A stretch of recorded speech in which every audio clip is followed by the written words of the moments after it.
पण पंचांगातला दिवस तर काय आहे? आषाढ अमावस्या. आणि महाराष्ट्राच्या सांस्कृतिक परंपरेत दीप अमावस्या, दिव्यांची अवस. घरातले दिवे, समया, निरांजन या दिवशी बाहेर काढली जातात. ती स्वच्छ केली जातात, पाटावर किंवा रांगोळीमध्ये सुंदर मांडली जातात. त्यांना हळद, कुंकू, फुलं वाहून पूजा केली जाते.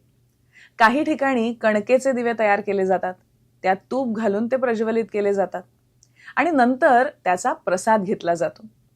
या दिवशी घरातील लहान मुलांनाही ओवाळतात, कारण तेही भविष्य घडवणारे छोटे चमकदार दिवेच आहेत ना. वंशाचे दीपक आणि दीपिका, तेजाची उपासना करण्याचा हा सण.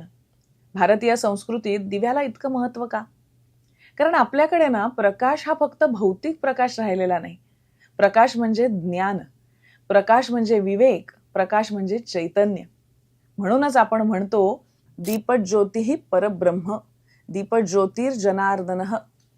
उपनिषदात प्रार्थना येते, असतो मा सद्गमय, तमसो मा ज्योतिर्गमय, मृत्योर्मामृतम गमय. मला अंधारातून प्रकाशाकडे घेऊन चल. हा अंधार म्हणजे केवळ सूर्य मावळल्यानंतरचा अंधार नाही, तो अज्ञानाचा अंधार आहे. आणि ज्योती म्हणजे केवळ तेलवातीची ज्योत नाही, ती ज्ञानाची ज्योत आहे.